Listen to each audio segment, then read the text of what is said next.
செயல்பாடுகளை ஒவ்வொரு நாளுமே நம்மிடையே பகிர்ந்து கொண்டு அவற்றை முறையாகவும் எப்படி பயன்படுத்த வேண்டும் என்பதை பற்றி பேசி வருகிறார் டாக்டர் கௌதமன் அவர்கள். நிகழ்ச்சியில் அடுத்த பகுதியாக வரவிருப்பது பல்லாண்டு வாழ்ந்திட. அன்பான கலைஞர் தொலைக்காட்சி நேயர்களுக்கு என்னுடைய இனிமையான காலை வணக்கங்கள்.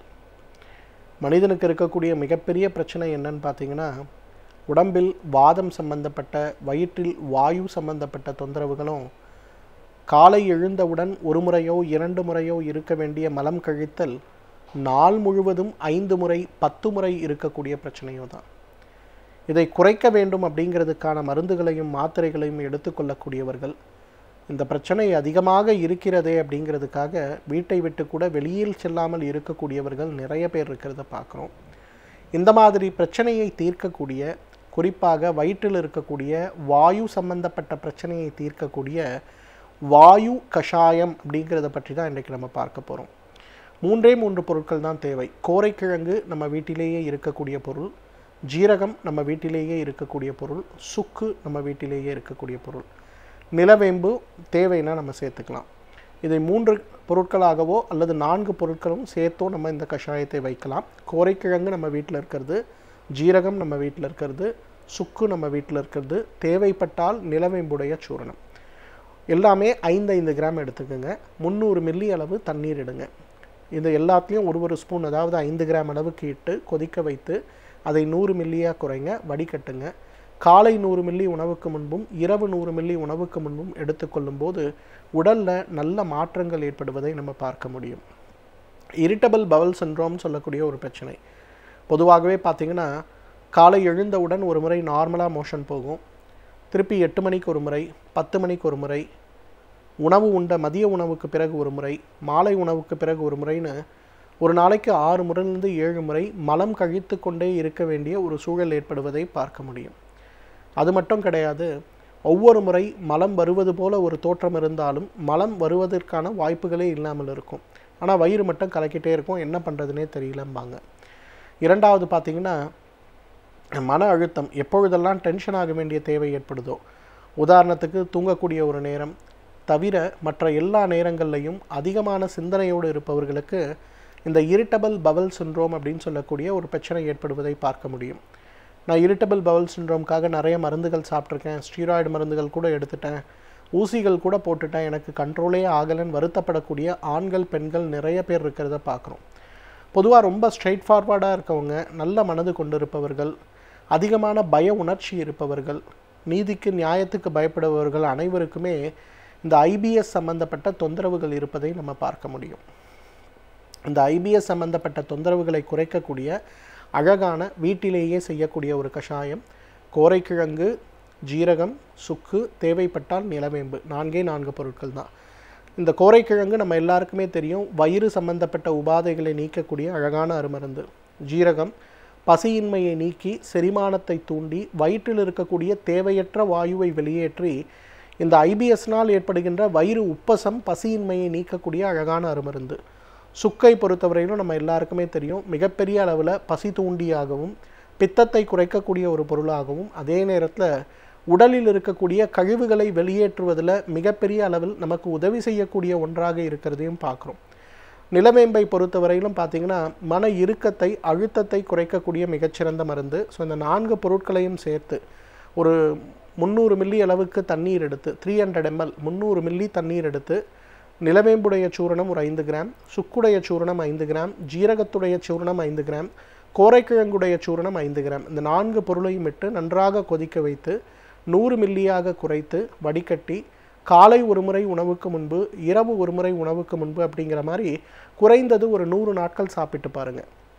இந்த இரிட்டபிள் பவல் சிண்ட்ரோம் சம்பந்தப்பட்ட பிரச்சனைகள் மட்டும் கிடையாது, செரிமானமின்மை, பசியின்மை, மனதில் ஏற்படுகின்ற தேவையற்ற பயம், குழப்பம், அதிகமாக உள்ளங்கை உள்ளங்கால்களில் ஏற்படுகின்ற வியர்வை சம்பந்தப்பட்ட கோளாறுகள், நன்றாக பசிக்கிறது ஆனால் உணவை பார்த்தால் மட்டும் என்னால் சாப்பிட முடிவதில்லை, இந்த மாதிரி சொல்லக்கூடிய பிரச்சனைகள்லாம் படிப்படியாக குறைந்து விடுவதை நம்ம பார்க்க முடியும்.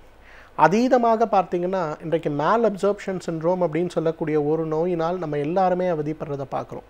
எல்லாருமே கீரை சாப்பிட்றோம், காய்கறி சாப்பிட்றோம், பழங்கள் சாப்பிட்றோம், உடலுக்கு சத்துன்னு அளிக்கக்கூடிய ட்ரை ஃப்ரூட்ஸ் கூட நம்ம எல்லாருமே சாப்பிட்றோம். ஆனாலும் கூட உடலில் வந்து இரும்பு சத்து கிடையாது, விட்டமின் சத்துக்கள் கிடையாது, ஃபோலிக் ஆசிட் கிடையாது, இதற்கான சப்ளிமெண்ட் மாத்திரைகளை எடுத்துக்கொள்ளுங்கள் அப்படின்னு சொல்லி மருத்துவர்கிட்ட நம்ம பரிசோதனைக்கு போகும்போது சொல்லப்படுறத பார்க்குறோம். அப்படின்னா உணவில் இருக்கக்கூடிய சத்துக்களையே உடல் கிரகிக்க முடியாமல் போகும்போது வெறும் சத்து மாத்திரைகளை மட்டும் சாப்பிடும்போது எவ்வாறு அது கிரகித்து கொள்ள முடியும்? அதற்கான வாய்ப்புகள் கிடையாது இல்லையா?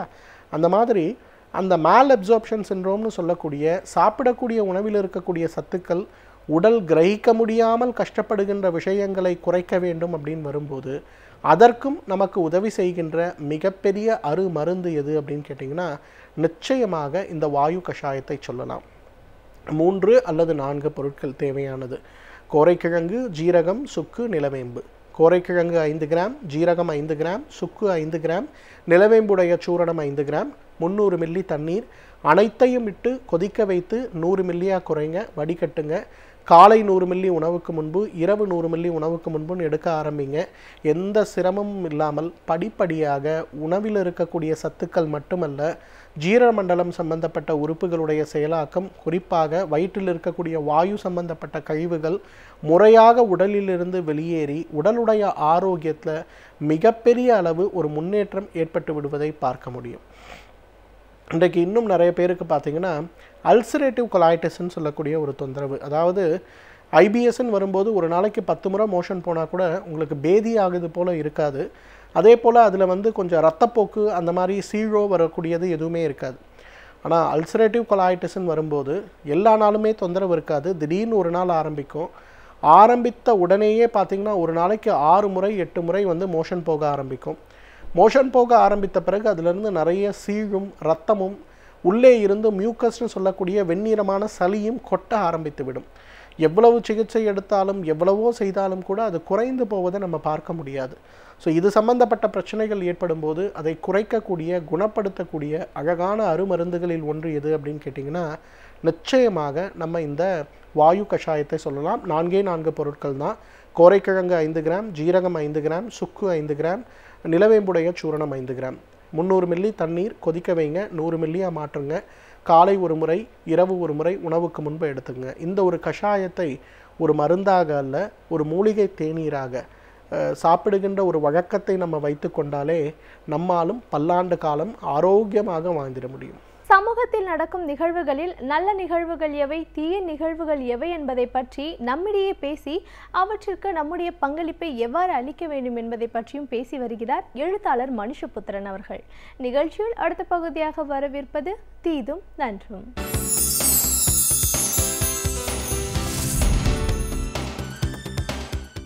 வணக்கம் நண்பர்களே, இன்னும் ஒரு இனிய காலை பொழுதில் தீதும் நன்றும் நிகழ்ச்சியில் உங்களை சந்திப்பதில் மிக்க மகிழ்ச்சி அடைகிறேன். பொதுவாக இன்றைக்கு கலாச்சார கண்காணிப்பு குறித்து பரவலான விவாதங்கள் நடந்து வருகின்றன. அதிலும் முக்கியமாக பெண்களின் மீதான இந்த கலாச்சார கண்காணிப்பு என்பது நாளுக்கு நாள் மிக கடுமையாகி கொண்டிருக்கிறது என்கிற குற்றச்சாட்டு இருக்கிறது.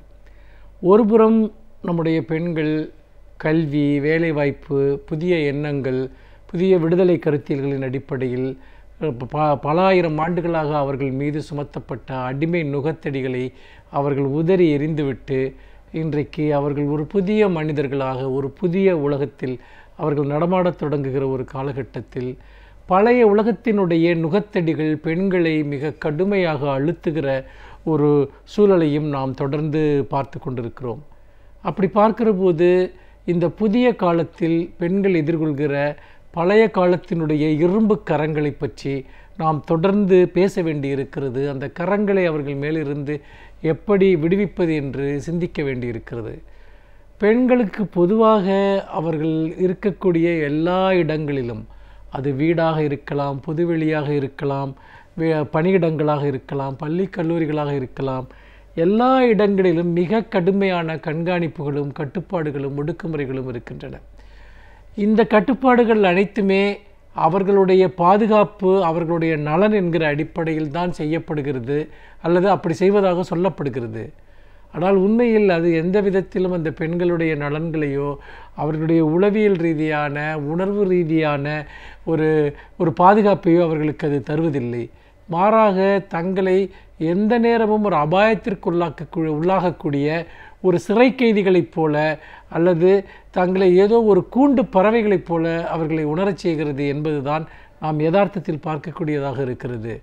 முக்கியமாக கல்லூரிகளில், அதுவும் கல்லூரி விடுதிகளில் தங்கியிருக்கக்கூடிய பெண்களுக்கு அவர்கள் வகுப்பறைகளிலும் சரி, கல்லூரி வளாகங்களிலும் சரி, கல்லூரி விடுதிகளிலும் சரி மிக கடுமையான கட்டுப்பாடுகள் விதிக்கப்படுகின்றன என்கிற குற்றச்சாட்டு தொடர்ந்து இருந்து கொண்டிருக்கிறது.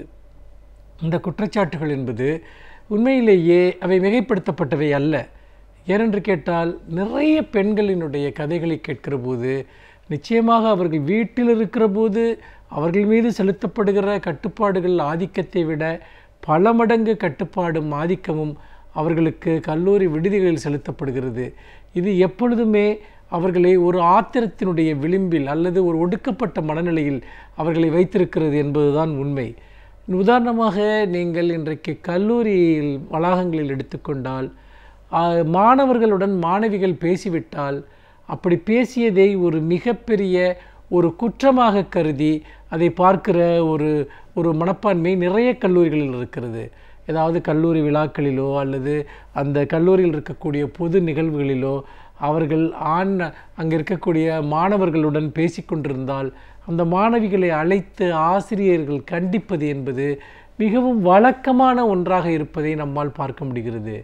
அதாவது எல்லோரையுமே அவர்கள் காதலர்களாக இருப்பார்கள் அல்லது அவர்களோடு ஏதோ வேறு விதமான உறவுகளில் அவர்கள் இருப்பார்கள் என்பது போன்ற ஒரு அணுகுமுறை, ஒரு மனப்பான்மை என்பது நிச்சயமாக அது அந்த பெண்களை எல்லா விதத்திலும் ஒரு உடல் ரீதியாகவும் மன ரீதியாகவும் அவமானப்படுத்துகிற ஒரு விஷயமாக இருக்கிறது. அதே போன்றுதான் இன்றைக்கு அந்த பெண்கள் அவர்கள் யாரிடம் பேசினால் மட்டுமல்ல, அவர்கள் என்ன விதமான உடை அணிகிறார்கள். கொஞ்சம் நாகரிகமான ஒரு உடையை ஒரு பெண் அணிந்து கொண்டு வந்து விட்டால் அவருடைய கேரக்டர், அதாவது அவருடைய ஒழுக்கத்தையே கேள்விக்குள்ளாக்கக்கூடிய ஒரு வகையில் அவர்களை விமர்சிப்பது, கண்டிப்பது, அத்தகைய ஆடைகளை உடுத்தக்கூடாது என்று அவர்களை தொடர்ந்து ஒரு விதமான மன நெருக்கடிக்கு ஆளாக்குவது பல கல்லூரிகளில் இருக்கின்றன. ஆனால் இதில் ஒரு மிகப்பெரிய ஒரு கொடுமை என்னவென்று சொன்னால், தமிழகத்தினுடைய பள்ளி கல்வித்துறை அமைச்சரே பெண்கள் கொலுசு அணிந்து கொண்டு வருவதை பற்றி சமீபத்தில் ஒரு கருத்தை கூறினார். பெண்கள் கொலுசு அணிந்து வந்தால் அது பாடத்திலிருந்து படிப்பிலிருந்து மாணவர்களுடைய கவனத்தை திசை திருப்பும் என்று. கொலுசு என்பது தமிழர்களுடைய ஒரு பாரம்பரியமான ஒரு அணிகலன், ஒரு ஆபரணம்.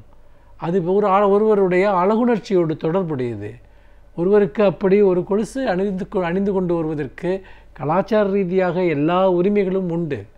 அப்படி பார்க்கிற போது அதனால் தான் கவனம் திசை திரும்பிவிடும் என்று சொல்வதெல்லாம் எந்த அளவிற்கு இவர்கள் கல்வியை ஒரு குறுகலான நோக்கில் பார்க்கிறார்கள், எப்பொழுதுமே ஒரு பாலின ரீதியான ஒரு அடிப்படையில் பார்க்கிறார்கள் என்பதற்கு உதாரணம். இதே விஷயம்தான் அவர்கள் மீதான கடுமையான ஆடை கட்டுப்பாடுகள், உடை கட்டுப்பாடுகள் தொடர்பாகவும் அவர்கள் மேற்கொள்ளப்படுகிறது. உண்மையில் கல்வி என்பது, கல்வியின் மீதான இருக்கக்கூடிய கவனம் என்பது இது எதையும் சார்ந்ததல்ல.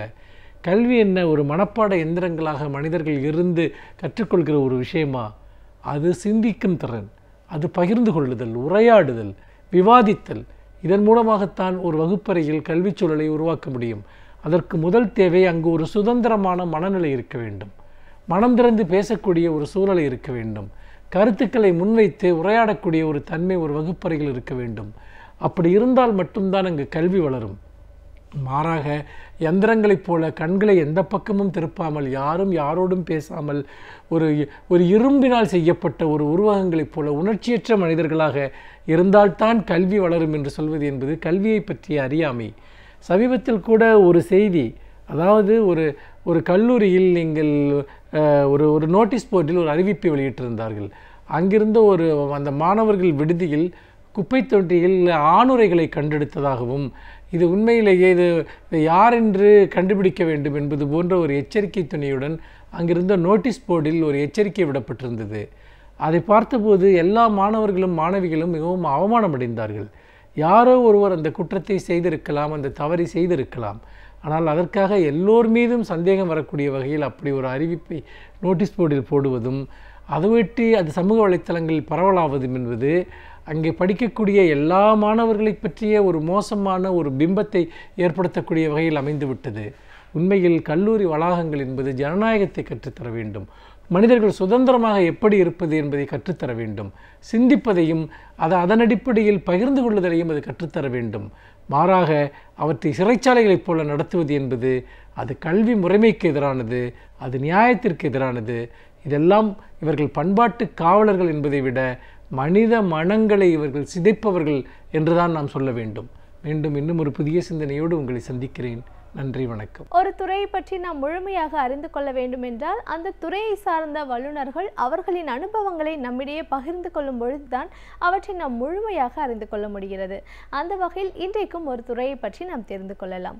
நிகழ்ச்சியில் அடுத்த பகுதியாக வரவிருப்பது சிறப்பு விருந்தினர்.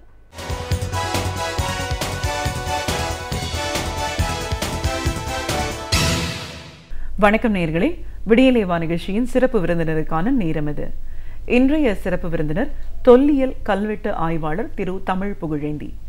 ஒரு ஆய்வாளர் அப்படிங்கிற முறையில் தமிழ் மொழியோட சிறப்புகள், இதோட தொன்மை என்ன, மனிதன் முதலில் பேசிய மொழி தமிழ் அப்படின்னு சொல்லும்போது இதற்கான வரலாற்று ஆய்வுகள் எவ்வளோ தூரம் இன்னைக்கு நம்மளுக்கு கிடைச்சிருக்குன்னு பல தகவல்களை நாம் அவர்கிட்ட கேட்டு தெரிஞ்சுக்கலாம்.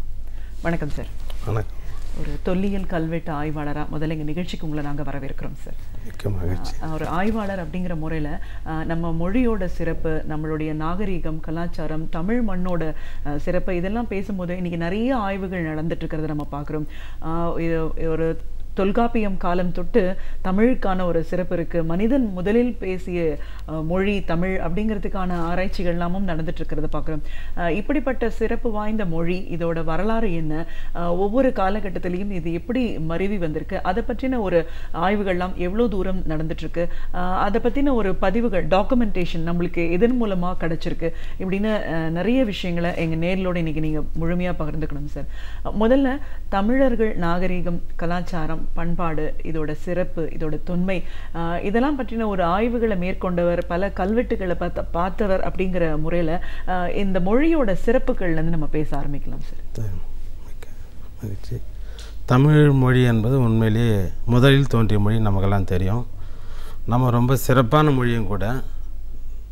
நம்ம மொழியை பற்றி நிறைய பேர் ஆய்வு பண்ணியிருக்காங்க. அதை நம்மளும் தெரிஞ்சிருக்கணும், நாங்களும் படிக்கும்போது பார்த்துன்னு வரோம். நம்முடைய தமிழுடைய பழமையான மொழின்றதுக்கு நிறைய ஆதாரங்கள் உண்டு. முதலில் மனிதன் தோன்றியது எந்த பகுதின்னு சொன்னவா நம்முடைய தமிழகத்தில் தான் தோன்றியிருக்காங்க. மனிதன் சுமார் 2 லட்சம் ஆண்டுகளுக்கு முன்பால் இங்கே மனிதன் வாழ்ந்ததுக்கான சான்றுகளை நமக்கு இங்கே நம்ம கிடைத்திருக்கு. திருவள்ளூர் மாவட்டத்தில் நம்ம கண்டுபிடிச்சிருக்காங்க. அது தொல்லியல் அரசில் பதிவு செய்திருக்காங்க. அதுதான் உலகத்தில் இருக்க எல்லா ஆய்வாளரும் இங்கே தான் பார்த்து இங்கே தான் முதல் மனிதன் வாழ்ந்திருக்கான்ற அதை அறுதிட்டு சொல்லியிருக்காங்க. அது எல்லாருக்குமே தெரியும். அப்படி பார்க்கும்போது மனிதன் முதலில் இங்கே தான் தோன்றியிருக்கிறான். நாம் முதலில் நம்முடைய தமிழர் பண்பாடு தான் தோன்றியிருக்கிறது உலகத்தில். அதற்கு ஆதாரங்களாக இருக்கிறது. அதன் பிறகு மனிதன் சிறிசாக வளர்ச்சி பெற்று நாம் பேச்சு மொழியாக வந்திருக்கிறோம். அவ்வாறு தமிழ் மொழியில் பேச்சு மொழியாக இருந்து நமக்கு தொல்காப்பியர் காலமும் அதற்கு முந்தைய காலமுமாக ஆதாரங்கள் நிறைய இருக்கின்றன. நமது தமிழ் மொழியானது முதலில் அது எழுத்து வடிவம் பெறும்போது அது தமிழ் பிராமி என்ற ஒரு அமைப்பில் இருந்திருக்கிறது. நாம் எல்லாம் பேசியிருக்கிறோம். அதிலேருந்து தான் மற்ற மொழியில் வந்தவர்களுக்காக அந்த தொன்மையான தமிழ் மொழியின் எழுத்து மொழியினை நமக்கு ஆதாரமாக கிடைத்துள்ளது. அவை கல்வெட்டுகளாகவும் கிடைத்து உள்ளன. அந்த பழங்கால கல்வெட்டுக்கள் நாம் தமிழ் பிராமி என்று நாம் குறிப்பிடுகிறோம். அவை தோற்றத்திற்கு இன்று உள்ள ஆங்கில எழுத்துக்களைப் போல் இருக்கும். அசோகர் காலத்திற்கும் முந்தைய கல்வெட்டுகளிலும் அந்த எழுத்துக்களையே பயன்படுத்தியிருக்கிறார்கள். பிராகிருதம் என்று சொன்ன அந்த மொழி காலத்திலையும் தமிழ் பிராமியத்திலே பயன்படுத்துகிறார்கள். அப்போது தமிழ் மொழி முதலில் தோன்றிய மொழி என்பதற்கு ஆதாரமாக இந்த எழுத்து வடிவங்கள் நமக்கு கிடைக்கின்றன. அவை கல்வெட்டு மூலமாக நாம் இருக்கிறோம். மதுரையை சுற்றியுள்ள 75 இடங்களுக்கு மேற்பட்ட இடங்களில் தமிழ் பிராமி கல்வெட்டுக்கள் உள்ளன. இவைகள் நமக்கு முக்கிய ஆதாரங்களாக நமக்கு திகழ்கின்றன. இவை மூலமாக தமிழ் மொழி தான் முதலில் தோன்றியது என்பதும் தமிழ் மொழி தான் எழுத்து வடிவம் முதலில் பெற்றுகிறது என்பதும் முக்கிய ஆதாரங்களாக நமக்கு கிடைத்துள்ளன. இப்போ மொழி பற்றி பேசும்போது இதை வகைப்படுத்தி சொல்லலாம். அது மருவி அது ஒவ்வொரு காலகட்டத்திலையும் இந்த மொழி மாற்றம் ஏற்பட்டிருக்கு அப்படின்னு சொல்லும்போது மற்ற மொழிகள் எல்லாமே அதற்கு ஒரு தாய்மொழியாக தமிழ் இருக்குது. ஒரு காலகட்டத்துக்கு அப்புறம் தான் சமஸ்கிருதம் வந்துச்சு, அதுக்கப்புறம் தான் இந்திய மொழிகள் எல்லாமே வந்துச்சு அப்படிங்கிறதுக்கான ஆய்வுகள் கூட நடந்திருக்கு அப்படின்னு சொல்கிறாங்க. இது எந்த அளவுக்கு உண்மை? உண்மை. இப்போது அந்த எழுத்து அமைப்பை பார்க்கும்போது தமிழ் மொழி முதலில் இருந்த அமைப்பும் அதன் பிறகு நம் கல்வெட்டுகளிலே பொறிக்கப்பட்ட, அது குறிப்பாக அசோகர் பிராமி என்று சொல்லப்பட்ட அவர்கள் எழுதின எழுத்துக்களும் அதே சாயலில் தான் உள்ளன, தமிழ் பிராமி எழுத்துக்களையோட. அதன் பிறகு வந்த மன்னர்கள் எழுதிய எழுத்துக்கள் கூட அந்த பிராமி கல்வெட்டுகளில் தமிழ் மொழி ஒத்த மொழியை போல தான் உள்ளன. குறிப்பாக ஹரப்பா மொஹஞ்சதாரோ நாகரிக எழுத்துக்கள் கூட தமிழை ஒத்த மொழியை தான் இருக்கிறது. இருந்தாலும் படிக்கப்படவில்லை இன்னும் அந்த எழுத்துக்களை. மற்ற எழுத்துக்கள் ஒவ்வொரு மொழிக்கும் தமிழிலிருந்தே எழுத்துக்களை பெற்று அவர்கள் அந்த எழுத்து வடிவங்களை உருவாக்கி இருக்கிறார்கள். இதற்கு மிகவும் குறிப்பாக சாதவாகனர்கள் அவர்கள் பொறித்த காசுகளில் தமிழ் எழுத்துக்களையே அந்த பிராகிருத எழுத்துக்களுக்கும் அவர் குறியிட்டிருக்கிறார்கள். ஒரு பக்கம் ஒரே நாணயத்தில் ஒரு பக்கம் தமிழ் எழுத்துக்களும் தமிழ் வார்த்தைகளும், மறுபக்கம் அந்த பிராகிருத வார்த்தைகளும் அவர் பயன்படுத்தினார்கள். இதன் மூலமாக தமிழே இருந்து தான் பிராகிருதம் எழுத்தை பெற்றது உறுதியாகிறது. அந்த நாணயங்கள் நமது இங்கு நம் தொல்லியல் துறையிலே பாதுகாக்கப்பட்டிருக்கிறது, இங்கே இருக்கிற நாணயங்கள். அதே போல் சமஸ்கிருதத்திலும் அந்த எழுத்து வடிவங்கள்லேருந்து தமிழ் பிராமி எழுத்துக்களிலிருந்து அது நம் கல்வெட்டுக்கள் மூலம் அறிந்து வருகிறோம். அதன் பிறகு வந்த கல்வெட்டுக்களில் எழுத்து வடிவம் மருவி வட்டெழுத்து என்ற முறையிலாக கிபி 8ஆம் நூற்றாண்டு வரை எழுதுவதற்காக மன்னர்கள் பயன்படுத்தியிருக்கிறார்கள். 10ஆம் நூற்றாண்டுக்கு பிறகு இப்போது நாம் பயன்படுத்தி வரும் இந்த எழுத்து வடிவம் இருக்கிறது. ஆகையால் தமிழ் மொழி என்பது 3 வகையான எழுத்து வடிவத்தை அது உருமாற்றம் பெற்றுள்ளது. ஆனால் படிப்படியாக வளர்ந்ததற்கான சான்றுகளும் அடையாளங்களும் அந்த கல்வெட்டுகளிலே நமக்கு அது கிடைக்கிறது. இதனால் தமிழ் மொழியில் இருந்தால் மற்ற எழுத்துக்கள் வந்தது என்பதற்காக ஆதாரமாக நிறைய கல்வெட்டுக்களும் உள்ளன. நமக்கு செப்பேடுகள் கூட ஆதாரமாக நமக்கு கிடைத்து இருக்கிறது. தமிழகத்திலே தமிழ் எழுத்துக்கள் அவை வளர்ச்சி உற்று இருந்தாலும் முதலில் தோன்றிய தமிழ் தூய தமிழாகவே இருந்திருக்கிறது. கிபி 6ஆம் நூற்றாண்டுக்கு பிறகுதான் இங்கே சமஸ்கிருதம் கலந்து எழுதப்பட்டுள்ளது. அவை செப்பேடுகளிலும் எழுதப்பட்டிருக்கிறார்கள், கல்வெட்டுகளிலும் உள்ளன பல்லவர் காலத்திற்கு பிறகு. அதற்கு முந்தைய கல்வெட்டுகளில் தூய தமிழாகவே இருக்கிறது. குறிப்பாக அரசர்களை கோ என்று தான் அழைத்து இருக்கிறார்கள் பழந்தமிழ் கல்வெட்டுகளில். கிபி 6ஆம் நூற்றாண்டுக்கு பிறகுதான் ஸ்வசிசே என்று மன்னர்களை அழைத்து கல்வெட்டுகளை ஆரம்பித்திருக்கிறார்கள். இதற்கு பெரும்பாலும் பல்லவர் கால கல்வெட்டுகளே நமக்கு ஆதாரங்களை கிடைத்துள்ளன. நமது தொண்டை மண்டலத்திலே நமது கல்வெட்டுகளில் சமஸ்கிருதம் மொழி என்பது 6ஆம் நூற்றாண்டுக்கு பிறகு வந்தமையால் தான் அதன் பிறகு எழுதும் எல்லா கல்வெட்டுகளிலும் இன்று வரையிலும் சமஸ்கிருத மொழி கலக்கப்பட்டுள்ளது தமிழிலே. இதை மன்னர்களும் வரவேற்றார்கள். அவர்கள் அவற்றை தவறாக எடுத்துக்கொள்ளவில்லை. ஒரு மொழியை கலப்பு என்பது அவர்கள் மொழி, ஆனால் தமிழ் தூயத்தமாக இருந்திருக்கிறது. அவை தொடர்ந்து கடைபிடிக்கப்பட்டு உள்ளன. அது ஒரு நம் கல்வெட்டு செப்பேடுகள் எழுதும்போது முதலில் சமஸ்கிருத வார்த்தையை ஆரம்பத்திற்கொண்டு அந்த கல்வெட்டு எழுதியிருக்கிறார்கள். அதையும் மன்னர்கள் ஆதரித்திருக்கிறார்கள். பழங்காலத்தில் மன்னர்கள் கல்வெட்டுகளையும் புலவர்களையும் ஆதரித்து இருந்தாலும் கூட இதை அவர்கள் தவறாக எடுத்துக்கொள்ளவில்லை. எழுத்துக்களை கலப்பதை அது சிறப்பாக தான் செய்திருக்கிறார்கள். நாளடைவில் அவை வளர்ந்து இப்போதுதான் மற்ற மொழிகள் ஆதிக்கமாக கலந்து விட்டுள்ளன. இதற்கு காரணம் என்று சொன்னால் தமிழகத்தில் சுமார் 600 ஆண்டுகளுக்கு மேலாக அந்நியர்களின் ஆட்சி நடைபெற்றிருக்கிறது. அந்த காலகட்டத்தில் அவரது மொழி இங்கு கலக்கப்பட்டிருக்கிறது. அது இயற்கையே, யாரும் மாற்ற முடியாது. வரலாறு என்பது இயற்கை முறையாக வந்தது. அவர்களின் ஆட்சி காலத்தில் ஒவ்வொரு ஆட்சியின் காலத்திலும் அவர்கள் மொழி சிறிது சிறிதாக தமிழ் கலந்து உள்ளது. முகலாயர் காலத்தில் அவர்கள் மொழி கலந்திருக்கிறது. கடைசியாக ஆங்கிலேய காலத்தில் ஆங்கிலம் கலந்து நாம் அனைவரும் பேசுகிறோம், என்னையோடும் சேர்த்து தான். அதை தவிர்க்க முடியாத ஒரு காரணமாகிறது. இந்த முறையில் பழங்காலத்தில் தமிழ் தூய்மையாக இருந்தாலும் தமிழ் எந்தவித கெடுதலும் இல்லாமல் சிறப்பாக இருந்தது. நாம் சுதந்திரம் அடைந்த பிறகுதான் தமிழில் மாற்றங்கள் ஏற்பட்டுள்ளன. நாம் பாதியாக குறைத்து விட்டோம். மற்ற மொழிகளை கலந்து தூய தமிழை நாம் இழந்து விட்டோம். மொழியை பொறுத்த வரைக்கும் பேசும்போது தமிழ் மொழியில் எண்கள் இல்லை அப்படின்னு சொல்கிறாங்களே, எப்படி சார்? அப்போ எண்ணிக்கை எல்லாம் எந்த மாதிரியான ஒரு கணக்கு இல்லை? ஆமாம், நீங்கள் சொன்னது மூலியாக ஒரு சரியான கருத்து. தமிழ் மொழியில் எழுத்துக்கள் கிடையாது. அந்த எழுத்துக்களில் எண்கள் கிடையாது, எண்கள் உருவம் கிடையாது, எழுத்துக்களிலே எழுதப்பட்டு உள்ளது. இதற்கு ஆதாரமாக பல்லவர் கால செப்பேடுகளிலே குறிக்கப்பட்டுள்ளது. இப்போது நாம் பயன்படுத்தும் கா உ ஆ என்று உங்களுக்கு தெரியும். தமிழ் அவை எண்கள் என்று நீங்களாம் கருதி இருக்கிறீர்கள். அதை நாம் அவற்றை ஆய்வு செய்து பார்க்கும்போது அவை தமிழ் எண்கள் கிடையாது, சமஸ்கிருத கிரந்த எண்கள். கிரந்த மொழி தமிழ் கலந்த போது அதனால் உருவாக்கப்பட்டவை. அவை நாம் தமிழ் என்று எவ்வளோ நாள் நாம் அனைவரும் அதை கருதி கொண்டிருந்தோம். அவை ஆய்வு செய்து பார்க்கும்போது அவை கிரந்த எண்கள் தான். தமிழில் எண்கள் கிடையாது. ஆனால் மதிப்பீட்டை எழுத்துக்களால் மிகவும் தெளிவாக எழுதியிருக்கிறார்கள். 1, 2, 5, 10, 100 என்பதை தெளிவாக எழுத்துக்களிலே எழுதப்பட்டிருக்கிறார்கள். அது உண்மை. இது எதை குறிக்கிறது என்றால் தமிழ் மொழி பழமையானது என்பதற்கு இவை அடையாளமாக இருக்கிறது. நமக்கு எண்கள் குறியீடு இல்லை என்றாலும் இதுதான் முதலில் தோன்றிய மொழி என்பதற்கு ஆதாரமாக அதுவும் ஒரு நமது முக்கிய ஆதாரமாக உள்ளது. இப்போது அதற்காக வேண்டி நம்ம தொல்லியல் துறையிலும் அரசு துறையிலும் நான் அவற்றை சமர்ப்பித்திருக்கிறேன். தமிழ் எண்கள் தேவை என்றும் இல்லை என்றும் அவற்றை தமிழக அரசும் தற்போது ஏற்றுக்கொண்டுள்ளது. அது ஆய்விலே இருக்கிறது. அவர்கள் மிக விரைவில் அவற்றை தெரிவிப்பார்கள். நமது அரசு தெரிவிக்கும். கண்டிப்பாக சார். ஒரு தொல்லியல் ஆய்வாளர் அப்படிங்கிற முறையில் இன்றைக்கி நிறைய அகழ்வாராய்ச்சிகள் நடந்துக்கிட்டே இருக்குது. ஒவ்வொரு புதிய புதிய விஷயங்கள்லாம் தென் தமிழகத்திலேருந்து நிறைய கிடச்சிட்ருக்குங்கிறத பார்க்குறோம். நீங்கள் நேரடியாக போய் பார்த்த ஒரு கள ஆய்வினும் போது கண்டியூர் ஆய்வு சொல்லலாம். அந்த ஆய்வு நீங்கள் மேற்கொண்டதுக்கான காரணம் என்ன? அதன் மூலமாக வெளிவந்த தகவல்கள். நான் தொல்லிய மாணவராக பயின்றும் போது தமிழக அரசு தொண்டியூர் அங்கே அகழ்வு நடைபெற்றது.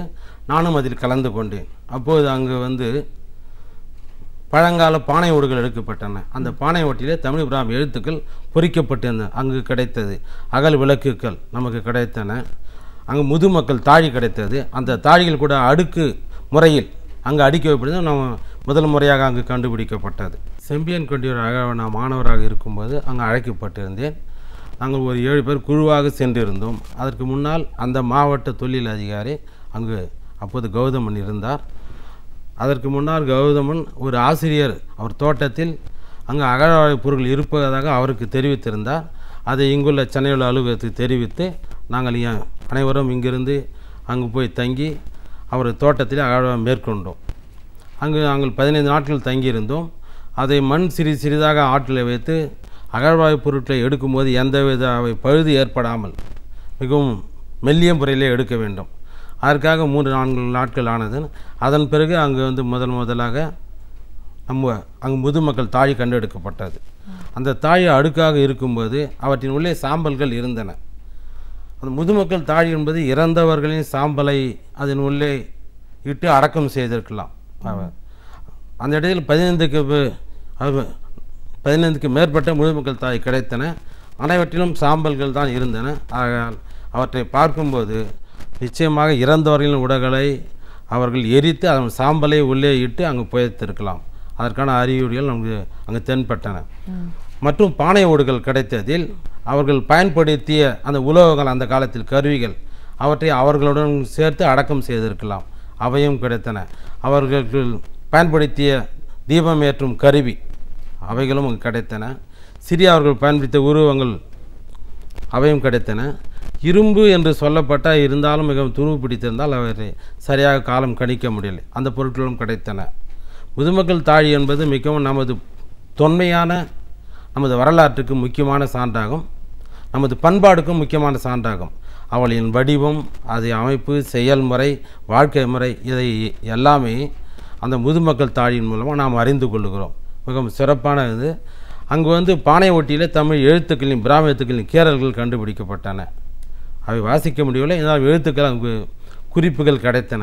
இவற்றின் மூலமாகவும் தமிழுடைய அமைப்பு அந்த சமயத்தில் எவ்வாறு இருந்தன தமிழுடைய எழுத்துக்கள் என்பதை மிகவும் தெளிவாக நாம் அறிய முடிந்தது. முக்கியமாக தமிழ் எழுத்துக்கள் தான் நமக்கு கிடைத்தன. இந்த கல்வெட்டுக்கள் செப்பேடுகள்லாம் நிறைய ஆய்வுகளில் கண்டுபிடிச்சிருக்காங்க. இந்த செப்பேடுகள் மூலமாகவும் கல்வெட்டுகள் மூலமாகவும் என்ன மாதிரியான ஒரு தகவல்கள் நம்மளுக்கு கிடைக்கிது?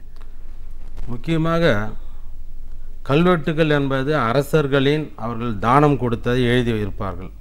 அங்கு நடைபெற்ற முக்கிய செய்திகளை எழுதி வைத்திருப்பார்கள். அந்த செய்திகள் எப்போது யாருக்கு எந்த காலத்தில் எழுதப்பட்டன என்பது நமக்கு விவரமாக கொடுக்கப்பட்டிருக்கும். அந்த செய்தியின் மூலம் அறிந்து எந்த மன்னர் எந்த காலத்தில் அவரது ஆட்சி ஆண்டில் என்று முக்கியமாக குறிக்கப்படும். அந்த மன்னரின் பெயர், அவரது அந்த பகுதியின் பெயர், அவருடைய ஆட்சி ஆண்டு இவையெல்லாம் மிகவும் தெல்ல தெளிவாக தெரிந்து கொள்ளலாம் கல்வெட்டு மூலம். அதையும் கூட எழுத்துக்களின் வடிவத்தையும் அறிந்து கொள்ளலாம். செய்தி, எழுத்தினுடைய வடிவம், அதனுடைய நிகழ்ச்சிகள் இவை மூலமாக அங்கு தெரிவிக்கப்பட்ட முறைகள், குறிப்பாக சில கல்வெட்டில் வரிகள் பற்றி எழுதப்பட்டிருக்கும். அப்போது எந்தெந்த வரிகள் அவர்கள் விதித்திருந்தார்கள் மக்களுக்கு என்பதை நாம் தெளிவாக அறிந்து கொள்ளலாம். அந்த காலத்தில் மீன் விற்பனைக்கும் சந்தைக்கு கூட வரி இருந்தது. இந்த கோயில்களுக்கு தானம் எழுதியிருப்பார்கள். அந்த வரி விலக்கு பெற்று தானங்கள் எழுதி வைக்கவும், அந்த நிலங்கள் கொடையாக கொடுக்கப்பட்டிருக்கும். மன்னர்கள் எந்தெந்த கொடையை கொடுத்தார்கள், எவ்வளவு கொடுத்தார்கள் என்பதையும் அந்த கல்வெட்டுகளிலே அறிந்து கொள்ளலாம். நம்முடைய முக்கியமான நிகழ்வுகள் அனைத்தும் நம் கல்வெட்டு மூலமாக தான் தெரிந்து கொள்கிறோம். அது ஒரு முக்கிய சான்றுகள். குறிப்பாக தமிழகத்தில் 12,000 கல்வெட்டுக்கு மேல் உள்ளன. அவையெல்லாம் படிக்கப்பட்டும் உள்ளன, பதிவு செய்யப்பட்டும் உள்ளன.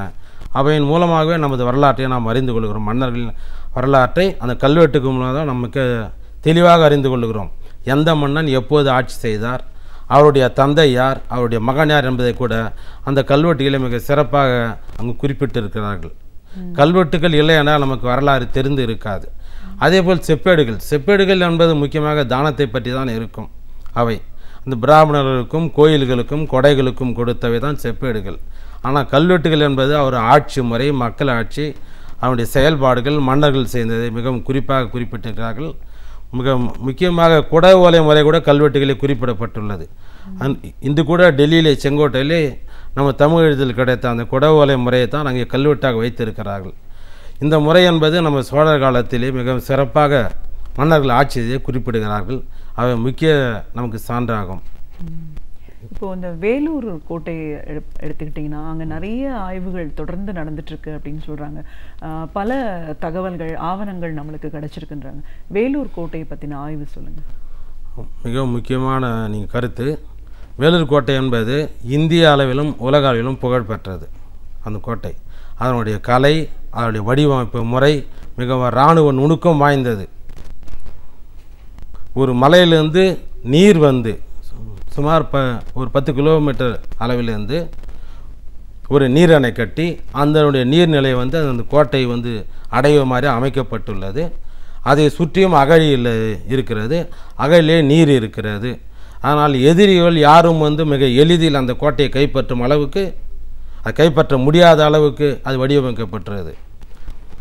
பிற்காலத்தில் துப்பாக்கிகள் இருந்தால் கூட அதை வெல்ல முடியாத அளவுக்கு பாதுகாக்கும் முறையிலும் அது வடிவமைக்கப்பட்ட பெரிய பெரிய பாறைகளில் மற்றும் சிறிய துவாரங்கள் அங்கே அமைக்கப்பட்டுள்ளன.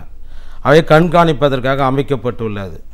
மற்றும் அந்த கோட்டை கண்பதற்காக 4-5 மலை குன்றுகளில் இருந்து அங்கும் மலைக்கோட்டைகள் அமைத்திருக்கிறார்கள். மற்றும் சிறைசாலைகள் அமைத்திருக்கிறார்கள். உள்ளே இருந்து வெளியே யாரும் சென்று விடாதபடியும் அங்கே உள்ள தோட்டம் அமைத்து அவர்களுக்கு உணவு முறை, பழங்கள், உணவு எல்லாம் கிடைக்கிற வகையில் மிக பெரிதாக அமைக்கப்பட்டிருக்கிறது. மற்றும் மிகவும் பிரமிப்பான கோட்டை வேலூர் கோட்டை. இராணுவ நுணுக்கத்திலேயே மற்ற எல்லா கோட்டையும் கிடையாது, வேலூர் கோட்டை சிறந்தது. ஆனால் இருந்தாலும் அங்கே ஒரு சிறிய குறிப்பு என்னவென்றால், அந்த கோட்டையை கட்டியது யார், எதுவென்று இதுவரை நமக்கு கிடைக்கவில்லை. நாங்களும் எவ்வளோ தேடிவிட்டோம், அரசும் தேடிவிட்டது, எல்லா ஆய்வுகளும் தேடினார்கள். கோட்டையை கட்டிய மன்னன் யார் என்பது இன்னும் கண்டுபிடிக்கப்படாமலே உள்ளது.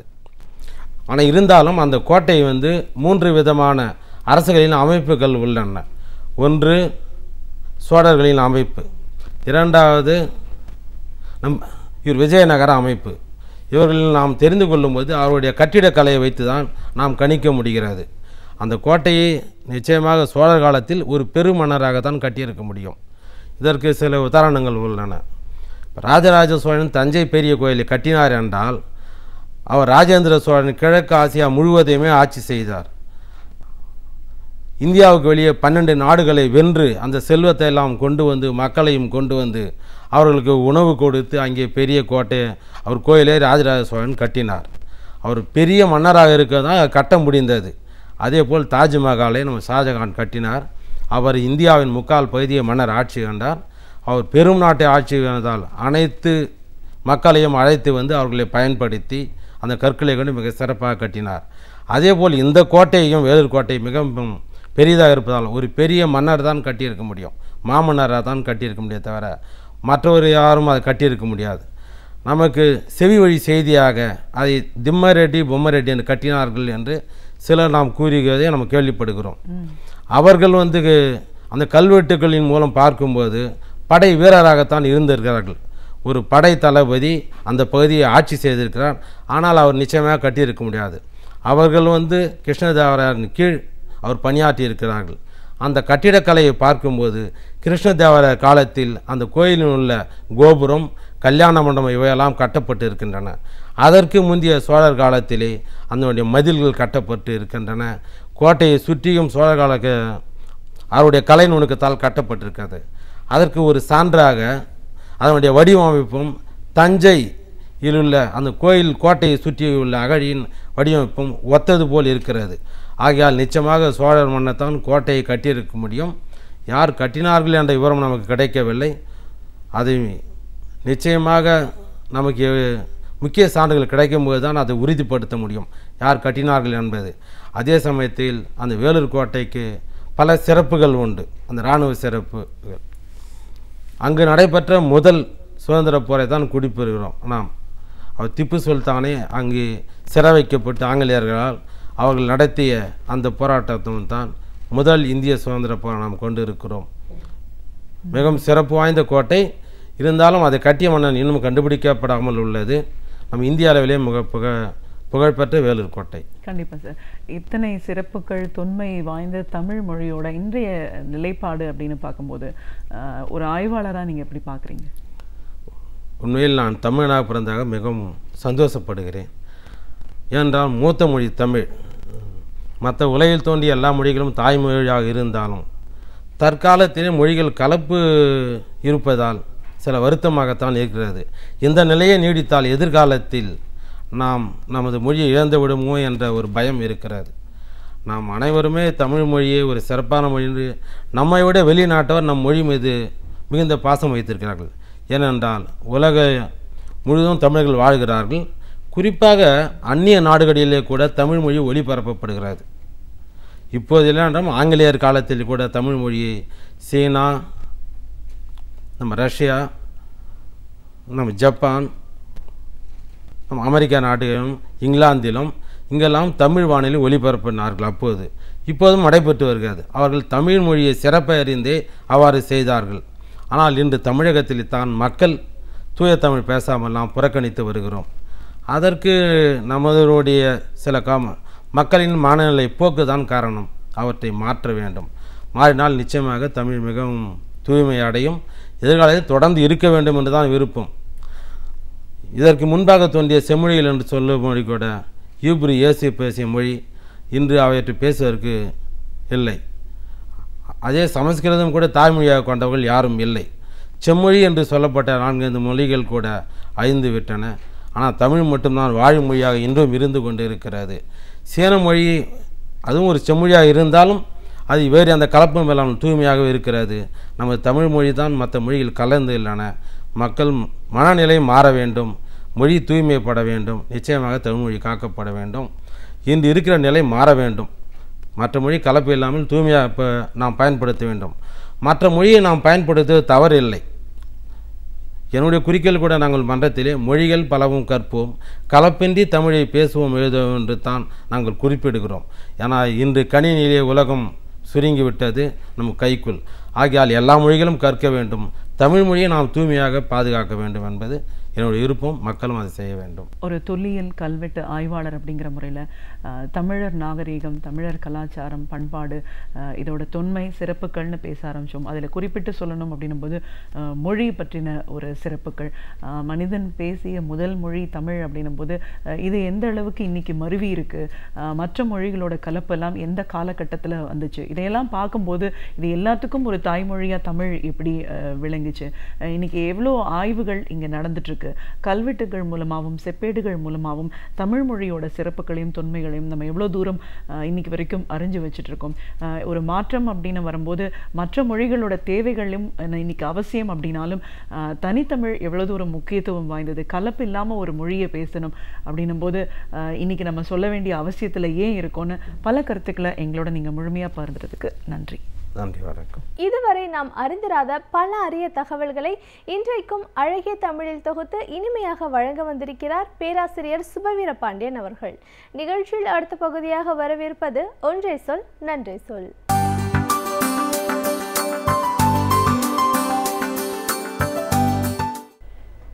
அனைவருக்கும் என் அன்பு வணக்கம். 10 ஆண்டுகளுக்கு முன்பு தமிழ் இனத்தையே ஈழத்தில் அழித்துவிட வேண்டும் என்று நினைத்த சிங்கள வெறியர்கள் இன்றைக்கு அதிகார போட்டியில் தங்களுக்குள் முட்டி மோதி கொண்டிருக்கிற காட்சியை நாம் பார்க்கிறோம். இன்றைக்கு அதிபராக இருக்கிற மைத்திரிபால சிறிசேன, பிரதமராக இருந்து நீக்கப்பட்ட ரணில் விக்ரமசிங்கே, புதிய பிரதமராக நியமிக்கப்பட்டிருக்கிற ராஜபக்ஷே, இவர்கள் 3 பேரில் யாருடைய நியமனம் செல்லும், யாருடைய பதவி இன்றைக்கும் இருக்கிறது என்று யாருக்கும் தெரியாத அளவுக்கு அவர்களுக்கிடையிலே அந்த பதவி போட்டிகள் நடைபெற்று கொண்டிருக்கின்றன. இந்த 3 பேரும் தமிழ் இன அழிப்பு முயற்சியில் 10 ஆண்டுகளுக்கு முன்னால் எங்கிருந்தார்கள் என்று எண்ணி பார்த்தால் 3 பேரும் ஒரே இடத்தில் தான் இருந்தார்கள் என்று சொல்ல வேண்டும். இன்றைக்கு அதிபராக இருக்கிற மைத்திரிபால சிறிசேன அன்றைக்கு இராணுவ அமைச்சர், இன்றைக்கு பிரதமர் என்று அறிவிக்கப்பட்டிருக்கிற அந்த ராஜபக்ஷே தான் அன்றைக்கு அதிபர்.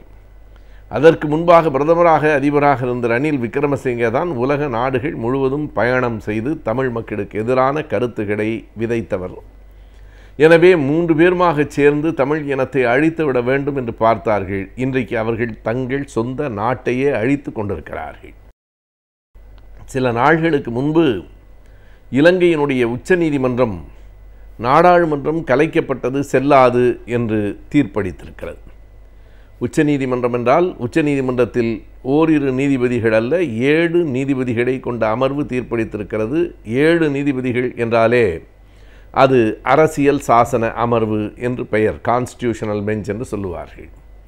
அந்த அரசியல் சாசன அமர்வில் 7 நீதிபதிகள் அமர்ந்து பெரும்பான்மையாக கூட இல்லை, ஒருமனதாக நாடாளுமன்றம் கலைக்கப்பட்டது செல்லாது என்று அறிவித்திருக்கிறார்கள். இது ஏறத்தாழ கடந்த அக்டோபர் மாத இறுதியிலிருந்து, சரியாக அக்டோபர் 26ஆம் தேதியிலிருந்து இந்த பிரச்சனைகள் தொடங்கி அன்றைக்கு ரணில் விக்ரமசிங்கே பிரதமர் பொறுப்பிலிருந்து நீக்கப்பட்ட நாளிலிருந்து இன்று வரையில் தீராத சிக்கலாக அது தொடர்ந்து கொண்டிருக்கிறது. இதனுடைய விளைவு என்ன? இவர்கள் 3 பேருக்குள் என்ன சண்டை நடக்கிறது, யார் பதவிக்கு வருகிறார்கள் என்பது ஒரு பக்கம் இருக்க, ஒட்டுமொத்தமாக ஸ்ரீலங்கா என்கிற நாடு இன்றைக்கு அரசாங்கமே இல்லாமல் தவிக்கிறது. 4.5 ஆண்டுகளுக்குள்ளாக நாடாளுமன்றத்தை கலைப்பதற்கு அதிபருக்கு எந்த விதமான அரசியல் சட்ட உரிமையும் இல்லை என்று உச்சநீதிமன்றம் தீர்ப்பளித்திருக்கிறது. இன்றைக்கு அதனை கலைத்து விட்டதாக, இன்னொரு பக்கத்தில் இன்னொரு பகுதியினர் தங்களுக்கு பெரும்பான்மை இருப்பதாக, இப்படி பல்வேறு போராட்டங்கள் நடைபெற்று கொண்டிருக்கிற போது ஸ்ரீலங்காவில் 2 நிலைமைகள் கவனத்திற்கு உரியனவாக இருக்கின்றன. ஒன்று, அங்கே அதிகாரப்பூர்வமான அரசு இன்றைக்கு இல்லை. இன்னொன்று, மிக கடுமையான பொருளாதார வீழ்ச்சியில் அந்த நாடு சிக்கி கொண்டிருக்கிறது. எனவே இவர்களினுடைய போட்டியில் தமிழ் இனத்தை அழிக்க வேண்டும் என்கிற அந்த எண்ணத்தை தாண்டி தங்களின் சொந்த இனமான சிங்கள மக்களை வாழ வைக்க வேண்டும் என்கிற எண்ணம் கூட இல்லை என்பதும் தெளிவாகிவிட்டது. யாருக்கு அங்கே பெரும்பான்மை இருக்கிறது? எந்த அடிப்படையில் ராஜபக்ஷே மறுபடியும் பிரதமர் என்று அறிவிக்கப்பட்டார்? 2 முறை ராஜபக்ஷே தேர்ந்தெடுக்கப்பட்டதற்கு பிறகு அவர் மீது நம்பிக்கையில்லா தீர்மானம் கொண்டு வரப்பட்டு 2 முறையும் அது நிறைவேறியிருக்கிறது. இன்றைக்கும் ரணில் விக்ரமசிங்கேயினுடைய ஆதரவாளர்கள் என்று 117 பேர் கையொப்பமிட்டு மனுவை கொடுத்திருக்கிறார்கள். ஸ்ரீலங்கா நாட்டில் அந்த நாடாளுமன்றத்தில் மொத்தம் 225 உறுப்பினர்கள் தான். 225 உறுப்பினர்களில் 113 இருந்தால்தான் பெரும்பான்மை. அந்த பெரும்பான்மை இன்றைக்கு அங்கே அதிபர் சிறிசேனாவுக்கு இல்லை, ராஜபக்சேக்கு இல்லை. அந்த பெரும்பான்மையை ஏறத்தாழ ரணில் விக்ரமசிங்கே மெய்ப்பித்திருக்கிறார். 117 உறுப்பினர்களை தன் பின்னால் அணிவகுக்க வைத்திருக்கிறார். எனவே மிக நியாயமாக ரணில் விக்ரமசிங்கே இடத்திலே தான் அந்த ஆட்சி போய் சேர வேண்டும். ஆனால் மைத்திரிபால சிறிசேன வருகிற ஜனவரி மாதம் 5ஆம் தேதி இலங்கை நாடாளுமன்றத்திற்கு தேர்தல் என்று அறிவித்திருக்கிறார்.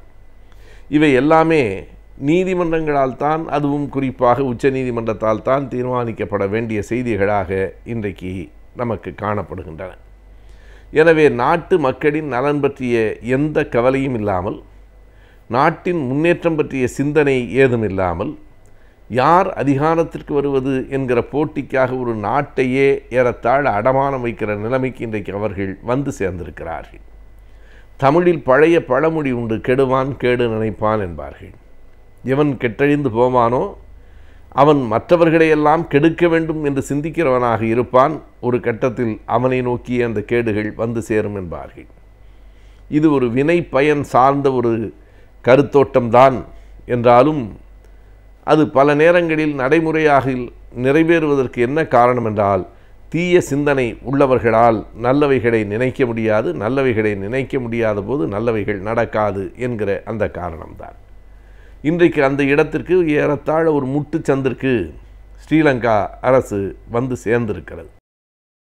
எத்தனை தீர்மானங்கள், யார் யாரை எதிர்த்து யார் யார் தீர்மானங்களை நிறைவேற்றுகிறார்கள், யாரிடத்திலே நாடாளுமன்றம் இருக்கிறது என்று எதுவும் விளங்காத அளவிற்கு அங்கே ஒரு குழப்பம் நிலவி கொண்டிருக்கிறது. எப்போதும் ஒரு நிலையான அரசு இருந்தால்தான் அந்த நாட்டினுடைய பொருளாதாரமும் நிலையாக இருக்கும், மெல்ல மெல்ல மேல் உயரும். இன்றைக்கு ஸ்ரீலங்காவை பொறுத்தளவு அது ஒரு சுற்றுலா தலமாகவும் கருதப்படுகிற நாடு. இதுபோன்ற ஒரு சூழலில் சுற்றுலா பயணிகளும் கண்டிப்பாக வருவதற்கு தயங்குவார்கள். அவர்களுக்கான முதன்மையான வருமானம் அதில் அடிபட்டு போகிறது. அந்த மக்கள் இதனுடைய எல்லா விளைவுகளையும் சந்திக்கப் போகிறார்கள். இவர்களினுடைய சில தனிப்பட்ட மனிதர்களினுடைய ஆணவத்தால், அதிகார வெறியால், பேராசையால், அதன் விளைவான போட்டிகளால் அந்த மக்கள் பல்வேறு விதமான துயரங்களுக்கு ஆளாகப் போகிறார்கள். அந்த நாட்டின் ஒரு பகுதியாக இருக்கிற ஈழத்தமிழர்களையும் அது கண்டிப்பாக பாதிக்கும். எனவே ஈழத்தமிழர்களுக்கு வாழ்நாள் முழுவதும் துயரங்களே தொடர்கின்றன என்கிற அடிப்படையிலும் நாம் அதை கவனிக்க வேண்டியிருக்கிறது. எனவே அண்டை நாடாக இருக்கிற இந்திய வம்சாவளி மக்கள் அந்த நாட்டில் இருக்கிறார்கள் என்கிற அடிப்படையில் அண்டை நாடாக இருக்கிற இந்தியா இதில் மிக திடமாக தலையிட்டு அங்கே இருக்கிற குழப்பங்களுக்கு மாற்றான சிலவற்றை தன் தலையீடு குறுக்கீடு மூலமாகவும் தீர்ப்பதற்கு முன்வர வேண்டும். ஐக்கிய நாடுகள் அவை போன்றவைகள் மிகச் சரியான முடிவுகளை எடுக்க வேண்டும். ஆனால் யாரும் எது குறித்தும் கவலைப்படாமல் அந்த மக்கள் எப்படி போனால் என்ன என்று இருப்பதுதான் இன்றைக்கு இருக்கிற உலக அரசியல் என்று சொன்னால், இப்போதாவது இந்த உலகம் எண்ணி பார்க்கட்டும். 2009 நடந்த அந்த இனப்படுகொலைக்கு இப்போதாவது இந்த உலக நாடுகள் ஒரு நல்ல தீர்ப்பை எழுதட்டும். தற்போது அதிகம் பரவி வரும் நோய்களை பற்றியும் அவற்றை தடுக்கும் முறைகள், அவற்றிற்கான நவீன சிகிச்சை முறைகளை பற்றியும் இப்பொழுது நாம் அறிந்து கொள்ளலாம். நிகழ்ச்சியில் அடுத்த பகுதியாக வரவிருப்பது ஆலோசனை நேரத்தில் மருத்துவம்.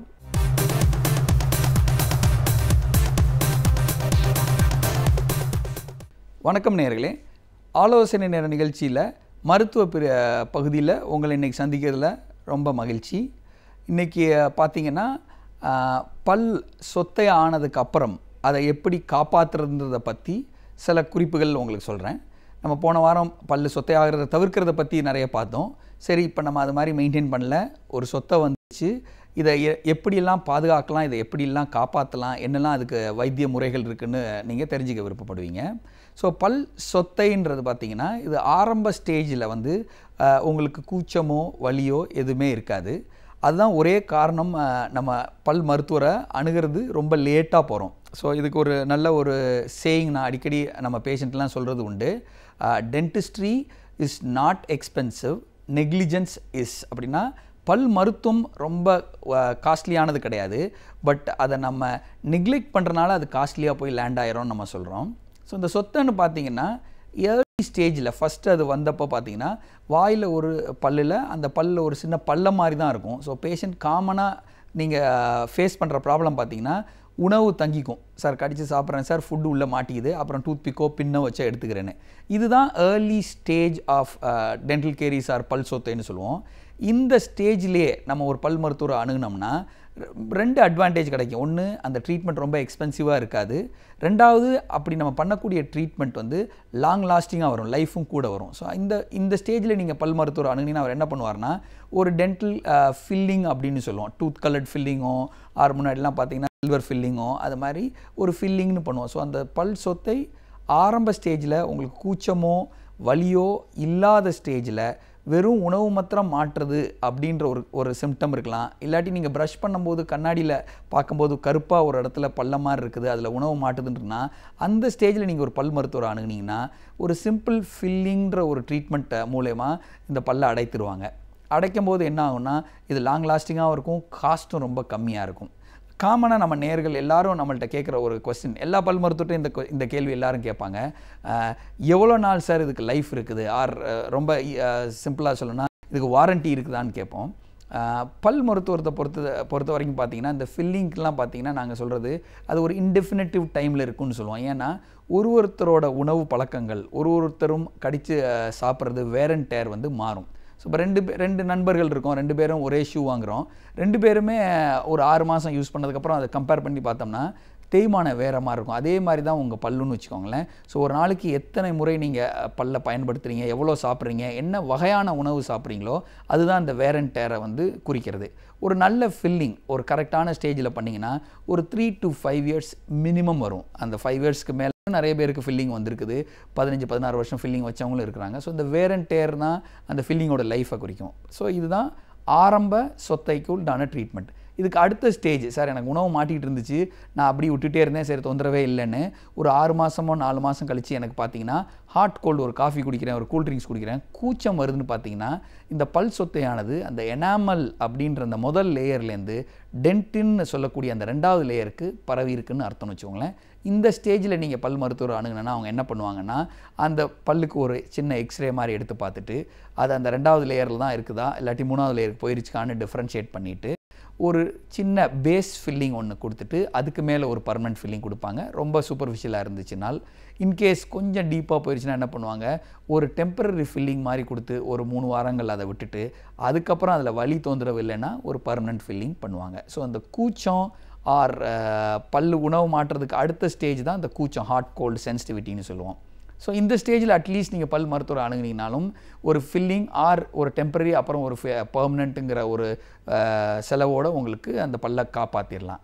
இதுக்கு அடுத்த ஸ்டேஜ் தான், சார் நான் வந்து இந்த கூச்சம் இருந்துச்சு அப்பையும் ஒன்றும் தொந்தரவு இல்லைன்னு அப்படி மேனேஜ் பண்ணிகிட்டே இருந்தேன், பட் இப்போ என்ன பார்த்தீங்கன்னா சாப்பாடு மாட்டினால் நல்ல வலி வருது, நைட் தூங்கும்போது வலி வந்து எந்திரிக்கிறேன்னு சிலர் சொல்லுவாங்க, இல்லாட்டி நைட் தூங்குறேன் வலி வந்துடுது, எந்திரிச்சு உட்காந்தா வலி குறையுது, படுக்கவே முடியலன்ற மாதிரி சொல்லுவாங்க, இல்லாட்டி மாத்திரை சாப்பிட்டா தான் வலி வருதுன்னா அந்த ஸ்டேஜில் பார்த்தீங்கன்னா அந்த பல் சொத்தையானது அந்த எனாமல் டென்டின் 2 லேயரையும் தாண்டி 3வது லேயர் பல்ப்புன்னு சொல்லுவோம், பல்ப் அப்படி இல்லாட்டி அந்த பல்லோட நரம்புகள் அண்ட் இரத்த நாளங்கள் இருக்கக்கூடிய ஏரியாவுக்கு அந்த சொத்தை பரவிடுது. இதில் சொத்தைன்னு நம்ம சொல்கிறது அந்த சொத்தைங்கிறது பாக்டீரியா. ஸோ இந்த பாக்டீரியா அந்த பல்ப்புக்கு போயிடுச்சுன்னா இந்த ஸ்டேஜில் தான் நீங்கள் ஒரு பல் மருத்துவர்கிட்ட போனீங்கன்னா அவர் ஒரு எக்ஸ்ரே எடுத்து பார்த்துட்டு என்ன சொல்லுவார், இது ஃபில்லிங் பண்ணக்கூடிய ஸ்டேஜை தாண்டிடுச்சு சார், இதுக்கு நீங்கள் வேறு சிகிச்சை ரூட் கெனால் ட்ரீட்மெண்ட்னு ஒன்று பண்ணணுன்றதை உங்களுக்கு தெரியப்படுத்துவாங்க. ஸோ ரூட் கெனால் நிறைய பேர் காமனாக கேள்விப்பட்டிருப்பீங்க. இது வந்து ஒரு 3rd ஸ்டேஜ் ஆஃப் டென்டல் கேரிஸ்ன்னு சொல்லுவோம், 3வது ஸ்டேஜ். ஸோ அந்த முதல் ஸ்டேஜ் 2வது ஸ்டேஜில் பண்ணியிருந்தீங்களா அது ரொம்ப சிம்பிளாக முடிச்சிருக்கலாம். இந்த 3வது ஸ்டேஜுக்கு போயிட்டிங்கன்னா அதுக்கு ரூட் கெனால் செஞ்சு அதுக்கு மேலே ஒரு கேப் மாதிரி பண்ணுற மாதிரி இருக்கும். ஸோ இந்த ரூட் கெனால்னால் என்னென்னு பார்த்தீங்கன்னா அந்த பல் சொத்தையெல்லாம் க்ளீன் பண்ணிவிட்டு அதில் உள்ள இன்ஃபெக்ஷன் அந்த நரம்புக்குள்ளே போனாலும் அந்த ரூட்ஸ் எல்லாம் க்ளீன் பண்ணிவிட்டு அதை ஃபில் பண்ணுறதுக்கு பேர் தான் ரூட் கெனால் ட்ரீட்மெண்ட்னு சொல்லுவோம். ஸோ காமனாக நேயர்கள் எல்லாருக்கும் ஒரு டவுட், நிறைய பேஷண்ட் நம்மள்கிட்ட கேட்குறது என்னென்னா, சார் இது மாதிரி ரூட் கெனால் நாங்கள் பண்ண போகிறோம் சார், சிலர் ஒரு சிட்டிங்கில் பண்ணுறாங்க, சிலர் வந்து 3 சிட்டிங் எடுத்துக்கிறாங்க, இது என்ன டிஃப்ரென்ஸ்னு கேட்போம். யூஸ்வலாக ரூட் கெனால் ட்ரீட்மெண்ட்டுங்கிறது 1லேருந்து 3 சிட்டிங்குள்ளே பண்ணலாம்.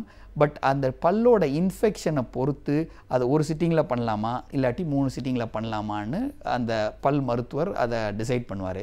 ஸோ எப்படி நம்ம கண் ப்ராப்ளம்னா கண் டாக்டர்கிட்ட போகிறோம், அண்ட் இஎன்டி ப்ராப்ளம்னா இஎன்டிட்ட போகிறோம், அண்ட் குழந்தைங்களுக்கு பீடியாட்ரிஷன்ட்ட போகிறோமோ, பல் மருத்துவ பிரிவில் கூட ஒரு 6 பிரிவு இருக்குது. அதில் இந்த ரூட் கெனாலை பண்ணக்கூடிய ஸ்பெஷலிஸ்ட்டுக்கு பேர் எண்டோடான்டிஸ்ட்னு சொல்லுவோம். எண்டோ அப்படின்னால் பல்லுக்கு உள்ளே இருக்கக்கூடிய வியாதிகளை குணப்படுத்தக்கூடிய சிறப்பு நிபுணர்னு சொல்லுவோம். ஸோ இந்த எண்டோடான்டிஸ்ட்டுங்கிறவங்க பிடிஎஸ் ஒரு 5 வருஷம் படிச்சுட்டு அதுக்கப்புறம் இந்த பல் வேறு சிகிச்சைக்காக ஒரு 3 வருஷம் ஸ்பெஷலாக படிக்கக்கூடிய நிபுணர்கள். ஸோ இது மாதிரி எண்டோடான்டிஸ்ட்டை போனீங்கன்னா அவங்க அட்வான்ஸ்டு லேசர்ஸ், ரோட்ரி ஃபைல்ஸ் இதெல்லாம் பயன்படுத்தி ரூட் கெனால் பண்ணும்போது இன்ஃபெக்ஷன் இல்லாத தருணங்களை ஒரு 45 நிமிடத்துலேருந்து 50 நிமிடத்தில் ஒரே விசிட்டில் இந்த ரூட் கெனாலை பண்ணிடுவாங்க. அடுத்த டவுட் என்ன இருக்குன்னா, இந்த மாதிரி ரூட் கெனால் பண்ணுற பல்லுக்கு கேப் போடணும்னு சொல்கிறாங்களே, இது மஸ்டான்றது உங்களுக்கு இருக்கும். இந்த கேப்புன்னு பார்த்தீங்கன்னா க்ரௌன்னு சொல்லுவோம். ஒரு வேறு சிகிச்சை பண்ண பல் பார்த்தீங்கன்னா ஒரு 50% நம்ம அந்த இன்ஃபெக்ஷன் எடுத்துட்டோம், அந்த பல்லை பாதுகாத்து காப்பாற்றிட்டோம். ஃபர்தராக இது இன்ஃபெக்ட் ஆகிறத தவிர்க்கிறதுக்கும் அது கடிக்கும்போது உடையாமல் இருக்கிறதுக்கும் நீங்கள் இந்த கேப்புன்ற ஒரு ட்ரீட்மெண்ட்டை பண்ணி தான் ஆகணும். ஸோ ரூட் கெனால் ஒரு 50% ஆஃப் சேவிங் த டூத்து, அதுக்கு மேலே போடக்கூடிய cap another 50% of bringing back the tooth to ஃபங்க்ஷன்னு சொல்லுவோம். அந்த பல்லை ஃபர்தராக இன்ஃபெக்ட் ஆகிறத தவிர்க்கிறதுக்கும் அதை திருப்பி ஃபங்க்ஷனலாக பயன்படுத்துறதுக்கும் பண்ணக்கூடிய ட்ரீட்மெண்ட் தான் அந்த கேப் ட்ரீட்மெண்ட். ஸோ அதனால் வேர் சிகிச்சை வித் கேப்புங்கிறது ரொம்ப காமனாக நடக்கக்கூடிய ட்ரீட்மெண்ட். பட் ரெண்டையுமே பண்ணால்தான் அந்த பல்லோட லைஃப் உங்களுக்கு நிறைய நாள் வரும்னு வச்சுக்கோங்களேன். இந்த வேறு சிகிச்சைன்னு பார்த்தீங்கன்னா இது ரொம்ப 2-3 டைப்பில் பண்ணலாம். இப்போ ரீசெண்ட்லி பண்ணும்போது என்ன சொல்லுவோன்னா ரோட்ரி ஃபைல்ஸ்னு சொல்லுவோம். கொஞ்சம் அட்வான்ஸ்ட் ஃபைல்ஸ் பெயின்லெஸ்ஸாக ஃபாஸ்ட்டாக பண்ணக்கூடிய ஒரு வகையில் பண்ணலாம். அதுக்கடுத்து பார்த்திங்கன்னா இதே வேறு சிகிச்சை லேசர் முறையில் கூட பண்ணலாம். எப்படி நம்ம பர்ரை வச்சு ட்ரில் பண்ணுறோமோ அந்த ட்ரில்லிங் வைப்ரேஷன் இல்லாமல் ஹார்ட் டிஷ்யூ லேசர்ன்ற ஒரு லேசர் வச்சு பயன்படுத்தும் போது அந்த ஹோல் நம்ம ட்ரில் பண்ணுறதே உங்களுக்கு தெரியாமல் ஓப்பன் பண்ணிடலாம். இன்ஜெக்ஷன்ஸ் எதுவுமே இல்லாமல் அந்த நர்வை வேப்பரைஸ் பண்ணிட்டோம்னா உங்களுக்கு அந்த ரூட் கெனால் ஒரு சிட்டிங்கில் பண்ணுவோம், இன்ஜெக்ஷனே இல்லாமல் பண்ணுவோம், ப்ளஸ் அந்த ட்ரில்ஸ் எதையும் பயன்படுத்தாமல் பண்ணலாம். இன்னும் அட்வான்ஸ் ரூட் கெனால்னு பார்த்தீங்கன்னா அந்த ரூட்டை க்ளீன் பண்ணிவிட்டு ஃபர்தராக நம்ம ஆர்டிஃபிஷியல் ரூட் மெட்டீரியலை வச்சு அடைக்கிறதுக்கு பதிலாக ரீஜெனரேட்டிவ் எண்டோடான்டிக்ஸ்ன்னு சொல்கிறோம். இப்போ ரீசெண்டாக வந்தது. என்ன பண்ணுவோன்னா அந்த ரூட்டை நல்லா சுத்தம் பண்ணிவிட்டு உள்ள பிளட் டிஷ்யூஸை கொஞ்சம் இன்டியூஸ் பண்ணி உள்ளே கொஞ்சம் பயோகம்பேட்டபிள் மெட்டீரியல்ஸ்லாம் போட்டு க்ளோஸ் பண்ணிட்டோம்னா அந்த டூத்தையே ரீஜென்ரேட் பண்ணி அதையே சேவ் பண்ணக்கூடிய ரீஜென்ரேட்டிவ் எண்டோடான்டிக்ஸ்லாம் இப்போ நிறைய நம்ம பண்ணுறோம் டென்டிஸ்ட்டில். உங்களுக்கு இந்த வாரத்தில் உள்ளது ரொம்ப யூஸ்ஃபுல்லாக இருக்கும்னு நினைக்கிறேன். சொத்தை எந்தெந்த ஸ்டேஜில் இருக்குது, அதை எப்போ இந்த ஸ்டேஜில் போனால் காப்பாற்றிக்கலாம், ரூட் கெனால்னால் என்ன, அதுக்கு என்னெல்லாம் அட்வான்ஸ்மெண்ட் இருக்குன்றது நீங்கள் இந்த வாரம் தெரிஞ்சிருப்பீங்கன்னு நினைக்கிறேன். மீண்டும் அடுத்த வாரம் உங்களை சந்திக்கும் வரை நன்றி. பாஸ்பரஸ், விறகு, கற்பூரம் தண்ணீரை விட்டு எடுத்தவுடன் எரிகின்ற பாஸ்பரஸ் போலவோ காய வைத்த பின்னரே எரிகின்ற நனைந்த விறகை போலவோ இல்லாமல் எரித்தவுடன் எரிந்து உதவும் கற்பூரத்தைப் போல இந்நாட்டு இளைஞர்கள் இருக்க வேண்டும்.